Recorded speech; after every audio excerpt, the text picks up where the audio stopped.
know what that means. Yep, I ran straight back over to the rival village and convinced someone to be my librarian. Then I headed back to camp and crafted up a blast furnace and a fletching table before returning to the village and doing the exact same thing with another 2 villagers. But this time, they would be my brand new dedicated stick trader and armorer forever. Once they were all set up, well, kinda set up, it's a bit janky, but they can't escape, so it works.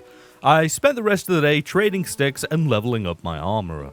Day 20 started out pretty miserable. It was grey and raining again, but after crafting up a diamond axe, things immediately cleared up and I pretty much spent the entire day out in the forest chopping trees, and that night I did do a little bit of stick trading. Followed by more trading in the morning to get some emeralds and level up the armorer some more, before heading back to the colony and into the tavern to start the process of upgrading it, because I was getting really sick of the blocky wooden look it has at the minute. Once the upgrade was started, I stored some stuff away, crafted up a diamond shovel, and enchanted it, still not knowing how in the hell this thing worked. And then I headed out in search of some clay because I needed it for the roofing of the tavern upgrade. Now, I don't know if it's just me or if clay is like rarer in this pack, but it just seemed like there was less of it than usual, and it wasn't impossible to find, but there was a lot less spawns of it, and a lot of the veins were significantly smaller, so I don't know, maybe I'm just in a bad area, but it seemed like there was less clay than usual. Anyways, after stacking up on clay, I returned to camp and began cooking it up into bricks.